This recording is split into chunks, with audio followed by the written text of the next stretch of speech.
हरे कृष्णा, जय श्री राम, जय श्री राधे। दोस्तों, भक्ति करने का सही समय क्या है? दोस्तों, भक्ति करने का सही समय, बहुत सारे लोग कहते हैं कि भक्ति करने का, धार्मिक बनने का, ये सब का सही समय बुढ़ापा है। बुढ़ापे में मस्त भक्ति करने का, उस समय कोई टेंशन तो रहता नहीं है, कहीं भी आना जाना, कहीं कोई काम नहीं रहता है, और ऐसे समय में आराम से बैठ के भक्ति किया जाएगा। और कहते हैं कहाँ इन सब चक्करों में पड़ गए यार, अभी तो जवानी है, एक ही ज़िंदगी मिली है, दोबारा मिलेगी कि नहीं मिलेगी, ऐसे ही बहुत सारी बातें लोग किया करते हैं। तो दोस्तों, आपको क्या लगता है, जो काम आपने जीवन भर नहीं किया, क्या आप बुढ़ापे में कर पाएंगे? हैं? आप अपने बच्चे को स्कूल में कब दाखिला दिलाते हैं, कब एडमिशन कराते हैं? जब बच्चा आपका छोटा होता है, इनिशियल स्टेज में ही आप उसे एडमिशन दिलाते हैं, ये नहीं कि जब वो बुढ़ापा हो जाए, क्योंकि आपको पता है कि वो इनिशियल स्टेज में ही सीख पाएगा, बूढ़ा होने के बाद वो बिल्कुल भी नहीं सीखने वाला है।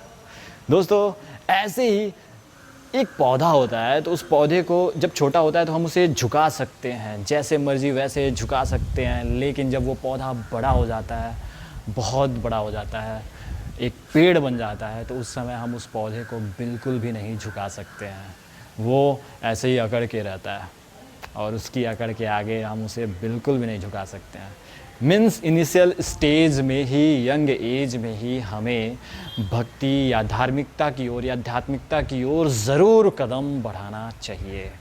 तो दोस्तों, बूढ़े होने के बाद हमारी आंखों से कम दिखाई देने लगता है, हमें सुनाई कम देता है, तो ऐसे समय में हम वेदों, ग्रंथों, इन सब चीज़ों का पाठ भी नहीं कर पाएंगे। हमारे शरीर में बहुत सारी परेशानियां भी शुरू हो जाती हैं, और इन परेशानियों की वजह से हम उन्हीं सब चीज़ों में लगे रहते हैं, और जीवन भर जो हमने किया रहता है उन्हीं सब के बारे में हम विचार करते रहते हैं।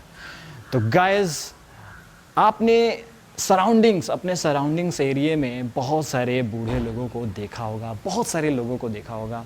तो आप 100 में से 10 या 5 लोगों को अगर पकड़ते हैं, तो केवल वही ऐसे लोग हैं, धार्मिक हैं और भक्ति में जीवन व्यतीत कर रहे हैं, लेकिन बाकी सब आप देखोगे कि वो जो पहले समय में जो करते आए थे, वही उनके विचार में, वही उनके दिमाग में चल रहा है। तो गाइस, आज हम इसी टॉपिक पे बात करने वाले हैं कि भक्ति करने का सही समय क्या है, विथ प्रूफ। तो गाइस, तो सबसे पहले करते हैं प्रूफ नंबर 1 की बात। ठीक है, मैं आपको 4 प्रूफ देने वाला हूं, और इन चारों प्रूफों से मैं प्रूफ करने वाला हूं कि भक्ति करने का सही समय क्या है। तो सबसे पहले बात करते हैं प्रूफ नंबर 1 का। गाइस, भगवत गीता भगवान कृष्ण ने किसको कहा था? भगवान कृष्ण ने भगवत गीता अर्जुन को कहा था, और अर्जुन जो है एक यंग एज में थे, एक जवान थे, एक क्षत्रिय थे, वो बूढ़े जो है बिल्कुल भी नहीं थे। तो इसका मतलब ये है कि भगवान स्वयं जो है ऐसे इंसान को चूज़ किए जो एक यंग हो, जो जवान हो, वो बूढ़ा नहीं था। प्रूफ नंबर 2, दोस्तों, आजकल हम अपने बच्चे को स्कूल में भेजते हैं, लेकिन पहले ऐसा नहीं था। पहले हमारे सनातन संस्कृति में हम अपने बच्चों को गुरुकुल में भेजा करते थे, और गुरुकुल में बच्चे वो सारी चीज़ें सीखते थे, जिसमें 2 चीज़ें मेन होती थी, शस्त्र और शास्त्र। शस्त्र में तो उन्होंने धनुष चलाना और हथियारों का यूज़ करना, ये सारी चीज़ें सीखते थे, लेकिन शास्त्र में उन्हें वेद, ग्रंथ, पुराण, इन सब का ज्ञान दिया जाता था, जिससे वो शुरू से ही भक्ति में जीवन व्यतीत करते थे। शुरू से उनके दिमाग में कहीं ना कहीं ये सारी बातें रहती थी। तो दोस्तों, ऐसा पुराने समय से चला आ रहा है, पुराने समय से ही गुरुकुल का सिस्टम था, लेकिन आजकल तो ये ख़त्म हो चुका है।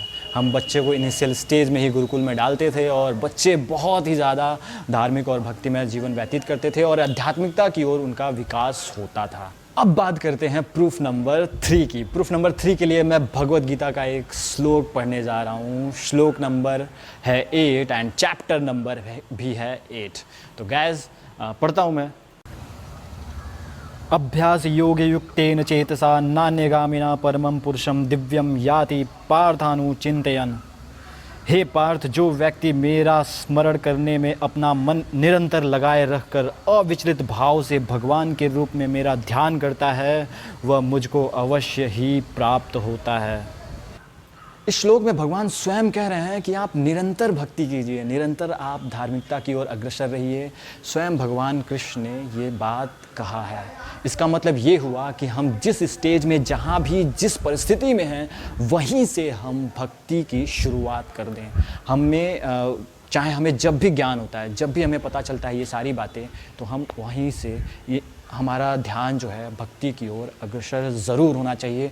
भगवान ने निरंतर कहा है, उन्होंने एक समय नहीं बताया है कि आप इस समय करिए या बुढ़ापे में करिए या फिर इस समय करिए। मतलब जब भी आपको पता चलता है, जैसे ही आपको पता चलता है, आप उसी समय से शुरू कर दीजिए भक्ति करना, धार्मिक बनना, आध्यात्मिकता की ओर जाना। फिर बात करते हैं प्रूफ नंबर 4 की। प्रूफ नंबर 4 के लिए मैं भक्ति रसामृत सिंधु का एक श्लोक पढ़ने वाला हूँ। उस श्लोक में साफ साफ आपको पता चलेगा भक्ति का विज्ञान क्या है।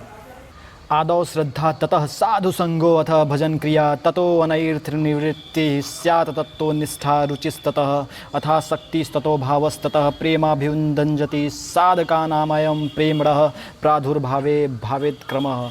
प्रारंभ में आत्म साक्षात्कार की सामान्य इच्छा होनी चाहिए। इससे मनुष्य ऐसे व्यक्तियों की संगति करने का प्रयास करता है जो आध्यात्मिक दृष्टि से उठे हुए हैं।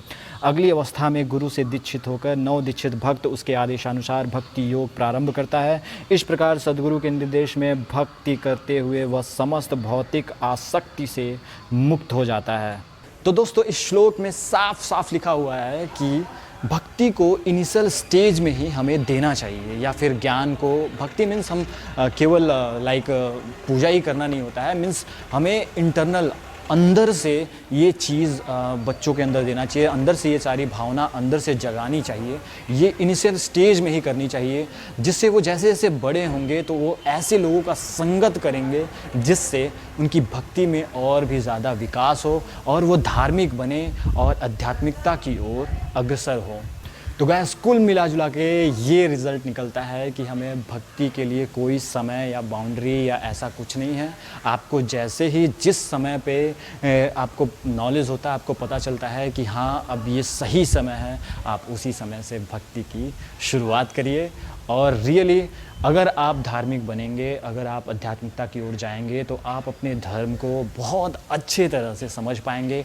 और जितने भी लोग आज पाखंड फैलाते हैं हमारे इस धर्म के खिलाफ़ या फिर तरह तरह की बातें करते हैं, आप खुद उसके एक जवाब बनेंगे और आपका जीवन, ये पता चलेगा कि आपने ये जीवन क्यों लिया है। आपका हर एक चीज़ का डाउट जो है क्लियर होगा। तो गाइस, जल्दी से पहले मेरे चैनल को सब्सक्राइब करो एंड मुझे फॉलो करो। मिलते हैं अगले वीडियो में। जय श्री कृष्णा, जय श्री राम, जय श्री राधे।